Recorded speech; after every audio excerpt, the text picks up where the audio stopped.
आप देख रहे हैं सुदर्शन न्यूज। नमस्कार, बहुत स्वागत है आप सभी का यूपी विशेष में। मैं हूं आपके साथ संभव गुप्ता। और चलिए खबरों में आगे बढ़ते हैं। बात करेंगे, खबर चंदौली से है, जहां पर मोदी और योगी सरकार बच्चों के उज्जवल भविष्य के लिए लगातार प्रयास कर रहे हैं। और वहीं बिशनपुरा गांव में कंपोजिट विद्यालय की बड़ी अनियमितता उजागर हुई है। आपको बता दें कि महिला मोर्चा की जिला उपाध्यक्ष सुषमा गिरी और कठमुल्ले प्रधानाचार्य की मिलीभगत से कोविड काल में बच्चों के भोजन के लिए आए पैसों का बड़ा गबन किया गया। तो वहीं विद्यालय में अनियमितता इस कदर है कि मिड डे मील का भोजन गैस के बजाय चूल्हे पर बनता है और गंदगी तो मानो इस कदर व्याप्त है कि स्कूल ना होकर कचरा का डब्बा हो गया। ना पानी की व्यवस्था है और ना ही बच्चों की ड्रेस है, और इतनी भीषण गर्मी में पंखे भी नहीं चलते। इस मामले पर सहायक अध्यापक और शिक्षा मित्रों ने बताया कि प्रधानाचार्य पर कई मामले भी दर्ज हैं, लेकिन इसके बावजूद भी गड़बड़ी के चलते खंड शिक्षा अधिकारी और बीएसए के निरीक्षण में भी बड़ी कमियां उजागर हुई थीं। लेकिन कार्रवाई के बजाय ये मामला ठंडे बस्ते में चला गया। अब देखना यह होगा कि शिक्षा विभाग अब कब आगे आकर इस मामले पर संज्ञान लेता है। ये दुर्दशा है स्कूलों की, जहां पर बच्चे किस तरह से पढ़ाई कर रहे होंगे, आप अंदाजा लगा सकते हैं। शिकायतों के बावजूद भी अभी तक प्रशासन ने कोई कदम नहीं उठाया। और इस बीच जहां पर बच्चे इस भीषण गर्मी में किस तरह से स्कूल जा रहे हैं, तमाम खामियां हैं, तमाम कमियां हैं, लेकिन उसको दुरुस्त नहीं किया जा रहा है।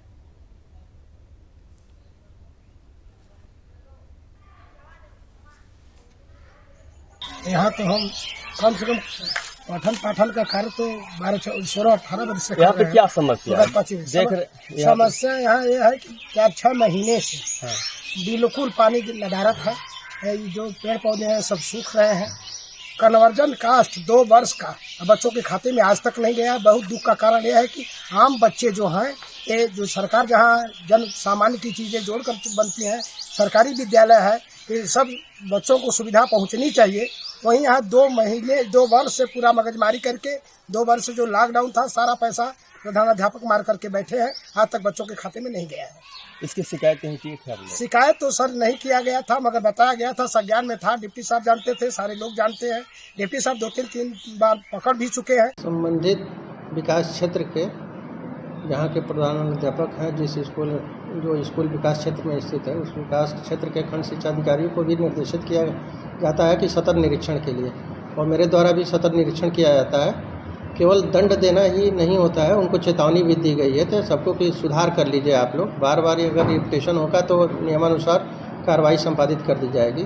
और जो वहाँ तक साफ सफाई की व्यवस्था है, हर टीचर को ये बताया गया है कि तुम्हारे स्कूल में सफाई कर्मी भी नियुक्त है, जिसको आप फ़ोन से अवगत भी कराएं और ग्राम पंचायत को भी अवगत कराएं। प्रधानाध्यापक द्वारा ग्राम प्रधान को भी अवगत कराया जाता है कि साफ सफाई की व्यवस्था सुदृढ़ करें। बाकी अपने रसोइया और विद्यालय और सारे शिक्षक समुदाय भी अपने स्वयं भी सफाई का कार्य देखता है। ये चंदौली जनपद का सदर ब्लॉक अंतर्गत बिशनपुरा प्राथमिक विद्यालय है, और यहाँ पे स्थिति इतनी खराब है कि आज भी यहाँ पे सरकार जहाँ काफ़ी पैसा दे रही है बच्चों को स्वास्थ्य को लेकर कि भोजन गुणवत्ता वक्त मिले, यहाँ पे आज भी गोईठे और लकड़ी पर भी भोजन बनाया जाता है। और यहाँ पे कुछ महिलाएं भोजन बना रही हैं, और यहाँ पे प्रधानाध्यापक है निसार अहमद सिद्दीकी, जो काफ़ी भ्रष्ट, और ये काफ़ी कम से कम 7-8-10 सालों से यहीं पे पड़े हुए हैं। आज तक इनको कोई नहीं यहाँ पे पूछने वाला है। और ये दरबारी हैं, लोगों का दरबार लगा करके, सत्ता पक्ष के लोगों का दरबार लगा करके ये नौकरी कर रहे हैं। ये बिल्डिंग सामने है, ये 2 वर्षों से अधूरी पड़ी हुई है, और इन्हीं के प्रधानाध्यापक के ही देख रेख में ये बनाई जा रही है। ये दिखाते ग्राउंड है, ग्राउंड पूरा झाड़ झंकार से पटा हुआ है। 1.5 लाख का ये फूल पत्ती लगा हुआ था, इसको आज पानी सिंचाई के लिए भी ये मोहताज है। और ये सबसे बड़ी बात है कि ये जितने भी है यहाँ पे बच्चे धूप में बैठ के भोजन करते हैं। ये धूप में यहाँ पे बैठ के भोजन करते हैं, मिड डे मील यहाँ पे खाते हैं, और भोजन की गुणवत्ता वक्त नहीं मिलता है।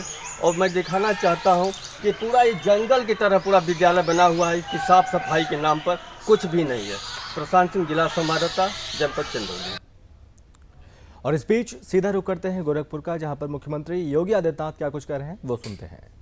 सेवाश्रम संघ की स्थापना पूज्य स्वामी प्रणवानंद जी महाराज ने की थी।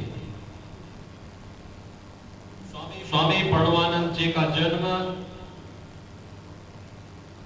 आज के बांग्लादेश में, जो उस समय पूर्वी बंगाल का एक हिस्सा था, वहां हुआ था। और बचपन में मात्र 12 वर्ष की उम्र में उन्होंने इसी गोरखपुर में योगीराज बाबा गंभीर नाथ जी से योग की दीक्षा ली थी। और बाद में वही सन्यासी स्वामी प्रणवानंद के रूप में देश के अंदर वैदिक हिंदू धर्म की रक्षा के लिए भारत सेवाश्रम संघ और हिंदू मिलन मंदिर की स्थापना करता है।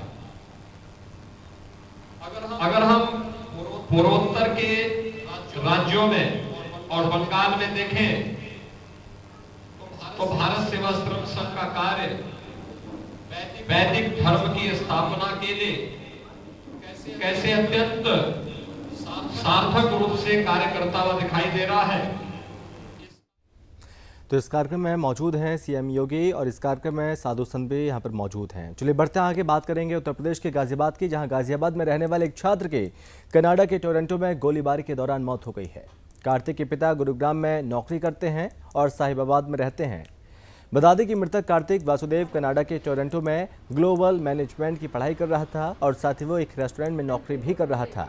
जब कार्तिक छुट्टी होने के बाद शाम को 5 बजे मेट्रो स्टेशन के बाहर निकला, तभी किसी ने उस पर गोली चला दी। वहीं परिजनों को आशंका है कि लूटपाट के चलते उस पर गोली चलाई गई। उनके पास टोरंटो पुलिस का फोन आया जिसमें उन्होंने बताया कि कार्तिक अब इस दुनिया में नहीं रहा। फिलहाल उनके पास ज़्यादा जानकारी नहीं है।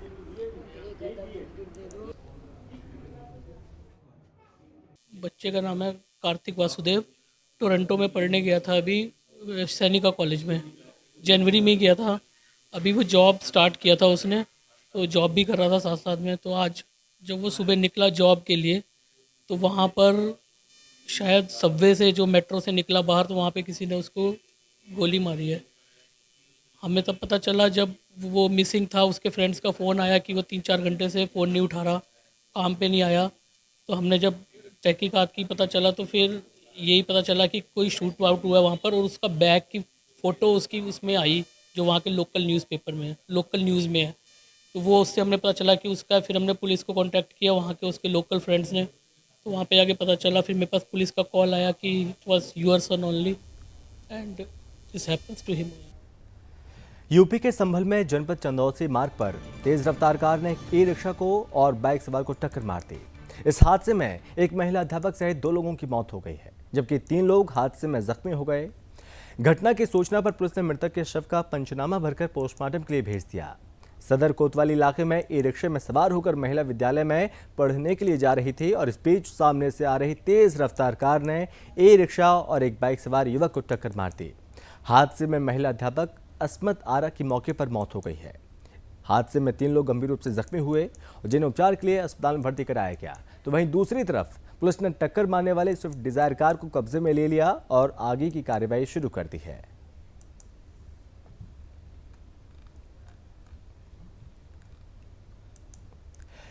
यूपी के शामली में अवैध संपत्तियों पर प्रशासन लगातार कार्रवाई कर रहा है और इसी कड़ी में शामली के कुख्यात बदमाश संजीव जीवा की लगभग 20 बीघा जमीन को प्रशासन ने कुर्क कर दिया और उस पर सार्वजनिक रूप से सरकारी बोर्ड लगाकर कब्जा कर लिया है।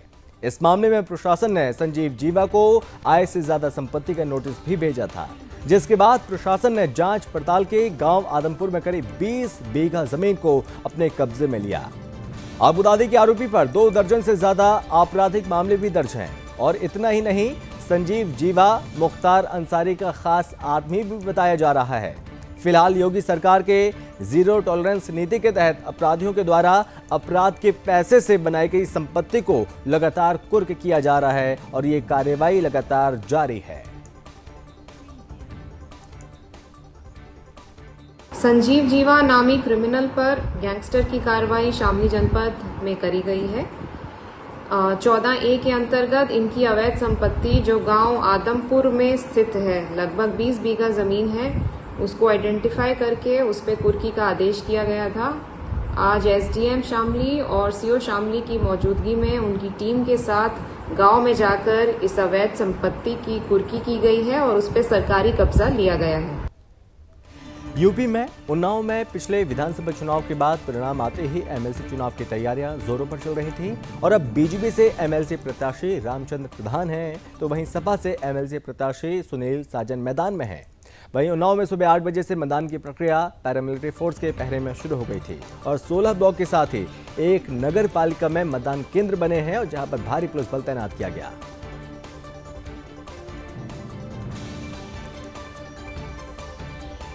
कुछ बचा ही नहीं है।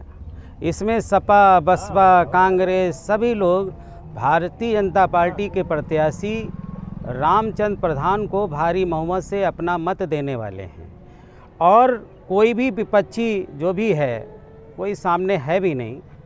इसलिए जो भी सपा बसपा कांग्रेस के प्रत्याशी थे उनके कार्यकर्ता थे, उन्होंने देखा कि विधानसभा में सारी ताकत अभी उन्होंने लगाया और जो यहाँ गांव गरीब किसान मजदूर की चिंता अगर कोई करती है तो भारतीय जनता पार्टी करती है।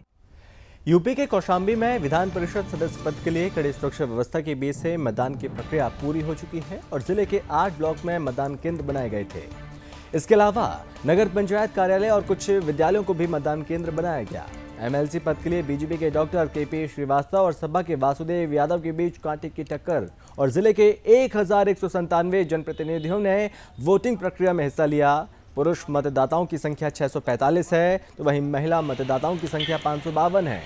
आपको बता दें कि मतदान शाम 5 बजे तक चला तो वहीं डीएम सुजीत कुमार के साथ एसपी हिमराज मीणा ने अधिकारियों के साथ मतदान केंद्रों का जायजा लिया।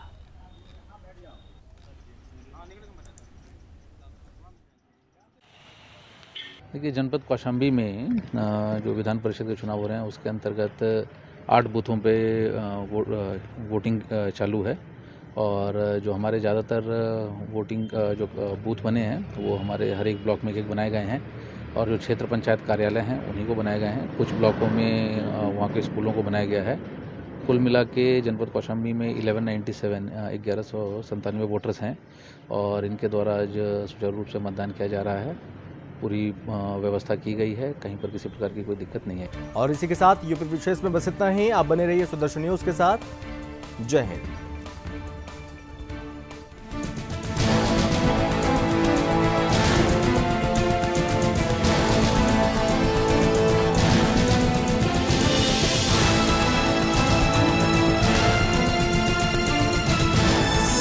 आप देख रहे हैं सुदर्शन न्यूज।